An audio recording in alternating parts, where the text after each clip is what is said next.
নাকি? গুলটে, এই গুলটে, গুলটে, গুলটে, একবার একবার এখানে আয়, এখানে আয়। একটা জিনিস দেখবি আয়। এই দেখ।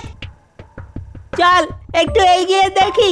না, ভেতরে যদি সাপ খোপ থাকে আমরা গোপাল দাদুকে আগে জানাই। পুটি ঠিক বলেছে। তাহলে তাই হোক, চল সবাই মিলে গোপাল দাদুর বাড়ি। আমার গণনা নির্ভুল মহারাজ। তবে তো খুব চিন্তার বিষয়। রাজ্যতীষী, এর কি কোনো প্রতিকার নেই? যা ঘটার তা ঘটবেই, একে খণ্ডাতে পারা যাবে না। তাহলে আগাম জেনে আমাদের লাভ কি? লাভ তো আছে মন্ত্রী মশাই, জানা থাকলে বিপদের সাথে লড়াই করতে সুবিধে হয়। ঠিক ঠিক ঠিক ঠিক, এই ভয়ঙ্কর ঝড়ে আমাদের প্রজাদের তো রক্ষা করতেই হবে। তাহলে আমার এই প্রাসাদের মধ্যে আমার সমস্ত প্রজাদের থাকার ব্যবস্থা করতে হবে। কি করে সম্ভব? আপনার প্রাসাদের সব প্রজাদের পুনর্বাসন হবে না। কিন্তু আমার রাজ্যের একটা প্রজাও যেন বিপদে না পড়ে। ভাবো ভাবো, সবাই ভাবো। আজ থেকে তোমাদের মানে আমার সব রাজকর্মচারীদের 24 ঘন্টা সজাগ থাকতে হবে। গোপাল, রাজ্যতীষী আমাদের আগাম জানিয়ে খুব উপকার করেছেন। হ্যাঁ হ্যাঁ, এই সুযোগটা তাহলে আমাদের নিতেই হবে।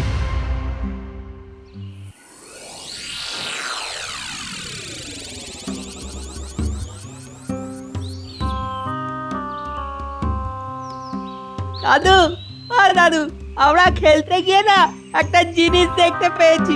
একটা সুড়ঙ্গ। বলিস কি রে, এ তো দারুণ ব্যাপার। চল তো, আমাকে নিয়ে চল তো। ও মা, এই তো এলে। আবার কোথায় যাচ্ছ? আমি বলি, পায়ের নিচে তোমার কি সর্ষে আছে নাকি? খুব বড় বিপদ আসছে গিন্নি, সামলাতে হবে, নইলে সবার বিপদ। বিপদ? হ্যাঁ গিন্নি, আমি এসে সব বলছি, চল।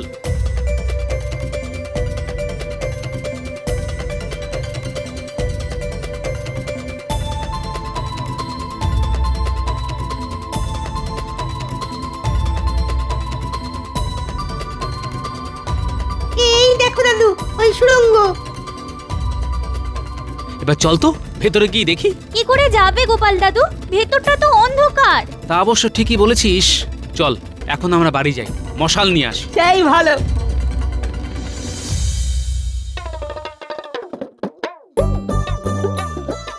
মহারাজ, মহারাজ, মহারাজ, উপায় এসে গেছে আমাদের হাতে। উপায়? কি উপায় গোপাল? সমস্ত প্রজাদের সুরক্ষিত রাখা। মানে? ওই রাজ্যের শেষ প্রান্তে যে মাঠটা আছে না, তার নিচে একটা সুড়ঙ্গ, বিশাল। মহারাজ, গোপাল মনে হয় বিপদের গুরুত্বটা ঠিক বুঝতে পারেন। মহারাজ, গোপাল ঠিকই বলেছে, আমাদের একবার ওখানে গিয়ে দেখে আসা উচিত। একবার যাওয়া উচিত। সবাই যখন চাইছে তখন যাওয়া যাক। চলো চলো সবাই।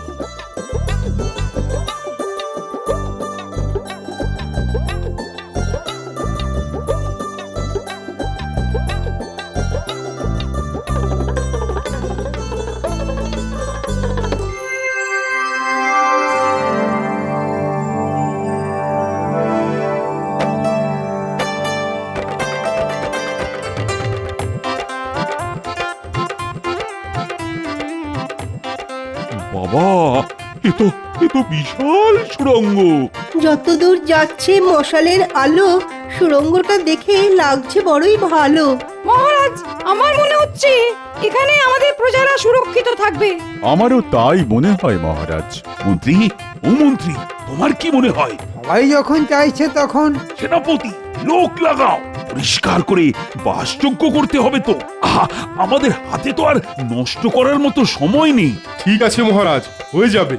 গোপাল, তোমাকে যে কি বলে ধন্যবাদ দেব, আমার তো কোনো ভাষাই নেই। প্রশংসা আমার প্রাপ্য নয় মহারাজ, আমার বানর সেনা, ওরাই আমাকে এই সুড়ঙ্গের খবর দিয়েছে। মন্ত্রী, তুমি পুরো ব্যাপারটা দেখবে, যাতে আজকের মধ্যেই সুড়ঙ্গটা পরিষ্কার হয়ে যায়। আর আমি কাল থেকেই প্রজাদের এখানে সরিয়ে নিয়ে আসবো। ঠিক আছে মহারাজ, আমি দেখছি। দেখছি না, করতেই হবে। আরে সময় নেই একদম।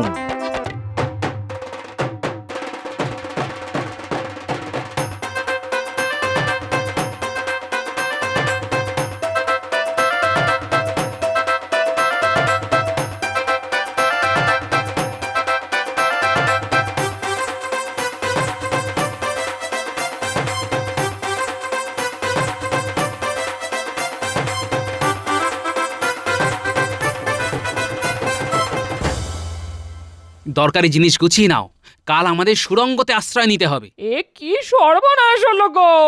এখানে আমাদের কিছু করার নেই গিন্নি, প্রকৃতির মার। প্রকৃতির কাছে মানুষ বড় অসহায়।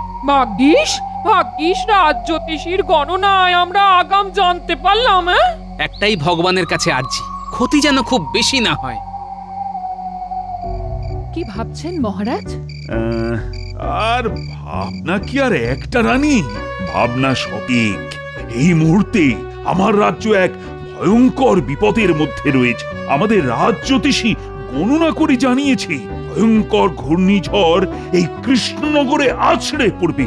আর আমার রাজ জ্যোতিষীর গণনা তো মিথ্যে হবার নয়। আমি রাজা, কৃষ্ণনগরের রাজা, আর আমার দায়িত্ব যেন আমার সব প্রজা সুরক্ষিত থাকে। আপনি নিশ্চিন্তে থাকুন, সব ঠিক হয়ে যাবে দেখবেন। সব সব যেন ঠিকঠাক হয়ে যায়।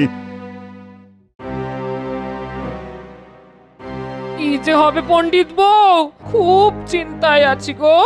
আমাদের ওই চিন্তাটুকুই তো আছে, আশা করি খুব ক্ষতি হবে না।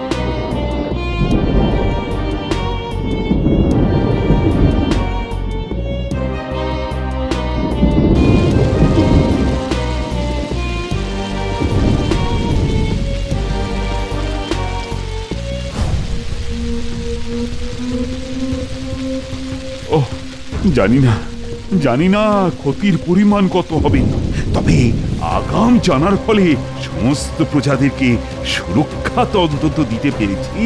এবার ঝড় থামলেই তো আসল কাজ। হ্যাঁ, ওইটার জন্যই তো বসে আছি। প্রাকৃতিক বিপর্যয়ের পরই তো আসল কাজ, কিছু কামাতে হবে। রাজ জ্যোতিষী, এই তাণ্ডব কখন থামবে গো? মহারাজ, গণনায় দেখতে পাচ্ছি কাল সকালে ঝড় থেমে যাবে। দেখো, তোমার এই গণনাটাও যেন মেলে। মিলবে মহারাজ, মিলবে। কাল সকালে সূর্য উঠবে।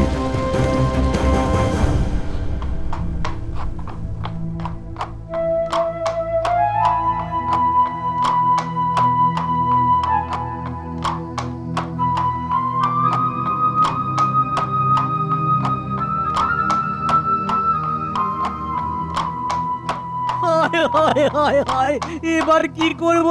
আমার তো সব গেল। ও হায় হায় হায়, সব রাজ্যে যেখানেই গেলাম সেখানেই এক দৃশ্য, পুরো রাজ্য বিধ্বস্ত। মন্ত্রী, বলুন মহারাজ। আমার আদেশ, এই প্রাকৃতিক বিপর্যয়ের ফলে যাদের ঘর ভেঙে গেছে তাদের ঘর আগের মতো বানিয়ে দিতে হবে। আর তুমি এই দায়িত্বটা নাও। নিশ্চয় মহারাজ, এ আমার কাছে আশীর্বাদ। আমি আজ থেকেই কাজ শুরু করব। এই কেলে করেছে মন্ত্রীমশাই, এবার সুখে চুরি করতে পারবে। রাজ্যের প্রজাদের ঘর হোক বা না হোক, মন্ত্রীমশাইয়ের পকেট ঠিক ভরবে। মহারাজ, একটু আলোচনা করে দায়িত্ব ভাগ করলে হতো না? হ্যাঁ, আলোচনা করে? কেন কেন বলো তো? এই গোপালকে থামাতে হবে মহারাজ। এখন আলোচনার কোনো সময় নেই। এখন যুদ্ধকালীন তৎপরতাতে কাজ করতে হবে। মন্ত্রীর মাথাতে যে কতখানি চাপ তা একটা ভাঁড় কি করে বুঝবে? ঠিক আছে মন্ত্রীমশাই, আপনি রাজাজ্ঞা পালন করুন, আমি আমার মনের আজ্ঞা পালন করতে যাই। গোপাল, এখন ঝগড়া বিবাদ করার সময় নয়। আমাদের রাজ্য সংকটে, এখন আমাদের সকলকে একজোট হয়ে কাজ করতে হবে। মহারাজ, আমি কাজই করতে যাচ্ছি, আমার কাজ একটু আলাদা। কিন্তু গোপাল রেগে গেল কেন?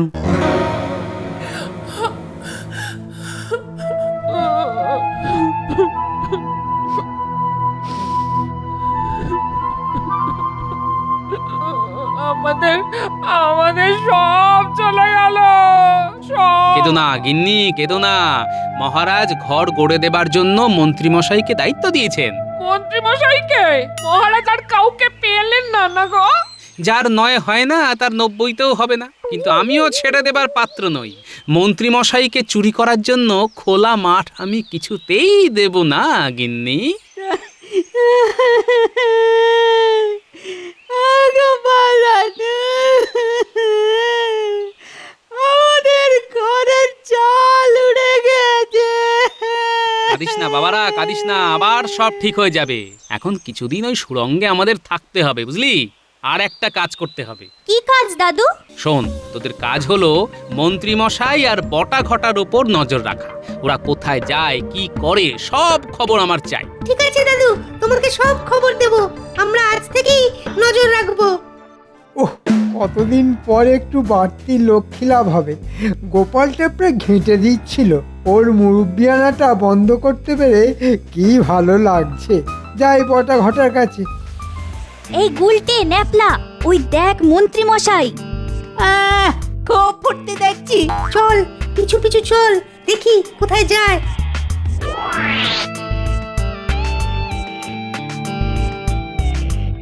বটা ঘটা, বটা ঘটা, বাড়ি আছিস? হ্যাঁ আছি। অনেক কথা আছে, আসছি।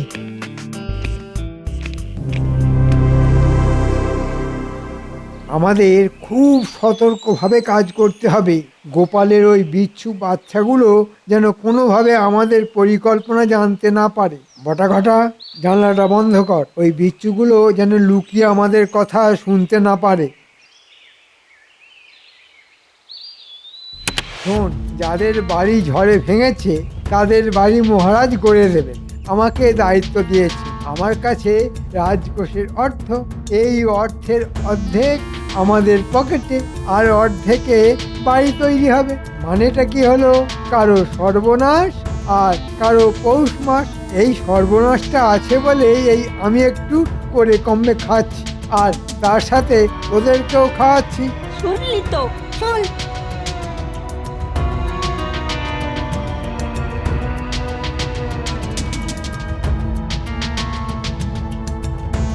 গোপাল দাদু, সব শুনলে তো? মহারাজকে আজকেই সব জানিয়ে দিও। না না, আজই সব কথা বলতে পারবো না। মহারাজ প্রমাণ চাইবেন, আগে প্রমাণ হাতে পাই তারপর। খুব ভালো কাজ করেছিস বাবারা, তোরাও একটু সাবধানে থাকিস। আমি এখন রাজসভায় যাচ্ছি।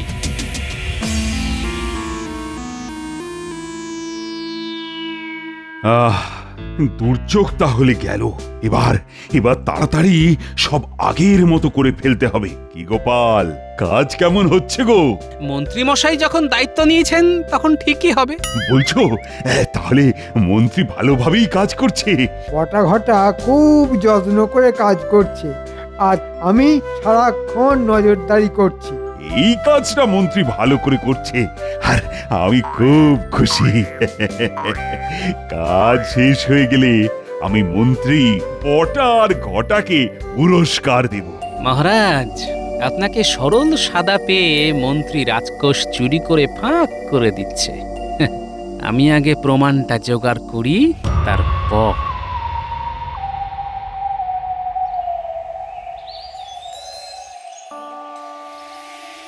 গোপাল দাদা, ও গোপাল দাদা, আমার আমার সর্বনাশ হয়ে গেছে গোপাল দাদা। কেন, আবার কি সর্বনাশ হলো? ঘরের দেওয়ালটা হঠাৎ ভেঙে পড়লো। মানে এই তো সেদিন তোমাদের বাড়িঘর মহারাজ বানিয়ে দিলেন। গোপাল দাদা, গোপাল দাদা, আমার আমার ঘরের চালটাও ভেঙে পড়েছে। সে কি, তোমারও? কি দরকার ছিল এভাবে কম দামে জিনিস দিয়ে ঘর বানানোর? না না, এই দোষটা মহারাজের নয়, এই দোষ আমাদের মন্ত্রী মশাইয়ের। আমি একটা প্রমাণ চাইছিলাম। চলো মহারাজের কাছে চলো। চলো চলো গোপাল গোপাল দাদা। দাদা।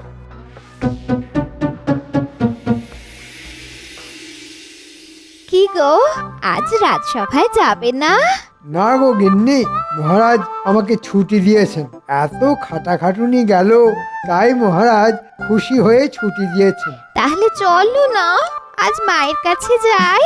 মা খুব খুশি হবে, আর আমি তোমার দেওয়া 7 নলি হাতটা দেখাবো। চলো তাহলে দুদিন কাটিয়ে আসি।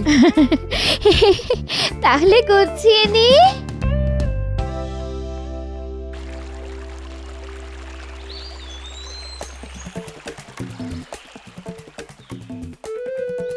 হ্যাঁ কি কি বলছো তোমরা? হ্যাঁ এও কি সম্ভব? আমি আমি কোথায় ভালো কাজ করার জন্য মন্ত্রীকে দুদিন ছুটি দিলাম। হ্যাঁ মহারাজ, এর এক বর্ণ মিথ্যে নয়। মহারাজ, দিশি কুকুরের লেজ কখনো সোজা দেখেছেন? যতই টানুন না কেন, ছেড়ে দিলে সেই খণ্ডতক। না না না, আজই ওর শেষ দিন। ওকে ওকে আগে আমি ডাকি, তারপর ওর বিচার শুরু করব। মহারাজ, একদম না। মন্ত্রীমশাই যেন ঘুণাক্ষরেও টের না পান যে আমরা সব জেনে গেছি। মন্ত্রীমশাই ছুটি কাটা, তারপর মন্ত্রীর ঘর কিভাবে ভাঙতে হয় সেটা আপনি আমার উপর ছেড়ে দিন। ঘুঘু দেখেছেন, এবার ফাঁদটা দেখুন।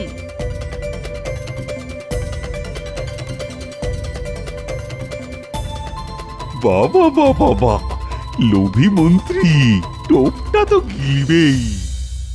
তোমার পিতার গুপ্তধন পড়ো তুমি দিয়ে মন। 2 পা হেঁটে দেওয়াল ধারে, কোদাল দিয়ে খুঁড়ে খাড়ে, দেওয়ালটাকে ভেঙে দিয়ে সোনার মোহর জানা নিয়ে। এবার কিছু বুঝলে গিন্নি? কি যে রহস্য করছো, কিছুই বুঝতে পারছি না।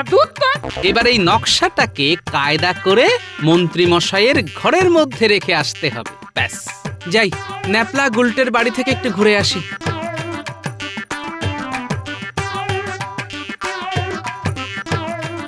মানুষটা কি পাগল হয়ে গেল নাকি? ও ঠাকুর, ও ঠাকুর, একটু দেখো মানুষটাকে। ঠাকুর,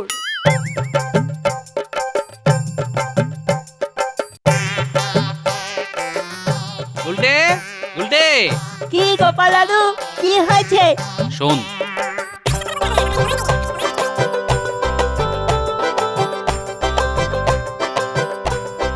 সাবধানে কাজটা করতে হবে। মন্ত্রী মশাই আর মন্ত্রীগিন্নি বাড়ি নেই, আমি খবর নিয়েছি, বুঝলি? তুমি নিশ্চিন্তে থাকো, তোমার কাজ না হয়ে যাবে। আমি জানি বাবা, তোরা তো আমার বানর সেনা। আমি এখন আসছি, কাল খবর নেব।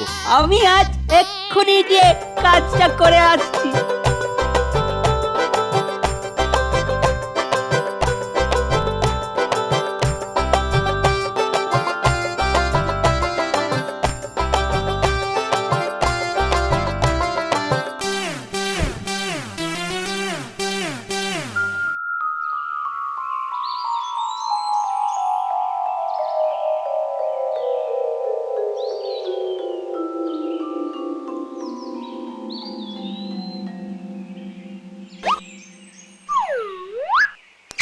এটা কি? পুরনো কাগজ, একটা নকশা আঁকা, কি একটা লেখা আছে। তোমার পিতার গুপ্তধন পড়ো তুমি দিয়ে মন। 2 পা হেঁটে দেওয়াল ধরে, কোদাল দিয়ে খুঁড়ে খাঁড়ে, দেওয়ালটা ভেঙে দিয়ে সোনার মোহর জানা নিয়ে।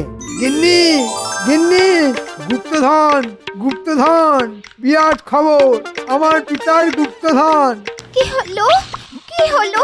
চাচাচ্ছ কেন? কি হলো? এই দেখো। ও মা, শিক্ষি গো, কিন্তু কোন দেয়াল সেটা তো লেখা নেই গো। পূব দিকের থেকে এসেছে উড়ে, সুতরাং ওই পূব দিকের জানলা ধরে 2 পা হেঁটে খুঁড়বো। যাই বটা ঘটার কাছে একটা কোদাল নিয়ে আসি। গুপ্তধনের কথা বলো না, তাহলে ভাগ দিতে হবে। তুমি খেপেছো? আমি কি অত বোকা নাকি? বলবো বাগান করবার জন্যে মাটি কোপাবো। যাই, 1 2, বুঝলে গিন্নি? এইখানে কোপাতে হবে। একটু জোরে, হেইও, দেওয়াল ভাঙো, হেইও। ভাঙো ভাঙো ভাঙো, হেইও, দেয়াল ভাঙো, হেইও। এবার পাবো, এবার পাবো গুপ্তধন।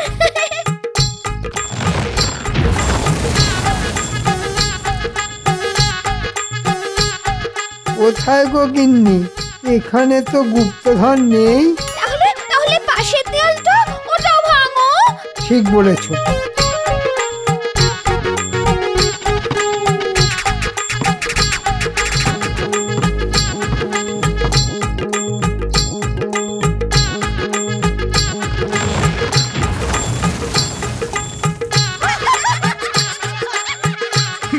বাবা বাবা, খুব সুন্দর, খুব সুন্দর। গোপাল বিশ্বে আমার মন্ত্রী একমাত্র লোক যে কিনা গুপ্তধনের জন্য নিজের ঘরের দেওয়াল ভাঙে। মন্ত্রীমশাই, গুপ্তধন তখনও ছিল না, এখনো নেই। শুধু ঘর ভাঙার কষ্টটা কেমন লাগে সেটা জানালাম। এই এই, তুমি কম দামের ভেজাল জিনিস দিয়ে গরিবের ঘর বানালে, হ্যাঁ? তোমার কাছে যা অর্থ আছে সেটা এক্ষুনি ফেরত দাও। আর তোমার দুই সাগরেদ বটা আর ঘটা আমার কাছে সব স্বীকার করে নিয়েছে আর সমস্ত অর্থ ফেরত দিয়েছে। তাই তোমাকেও ফেরত দিতে হবে। আর নিজের ঘরের দেওয়াল তোমাকে একাই তুলতে হবে। ও ভোলা ময়রা, ও পুটির বাবা, তোমাদের ঘর আবার করে দেওয়া হবে। এবার কিন্তু সব দায়িত্ব গোপালের। ধন্য ধন্য মহারাজ, ধন্য।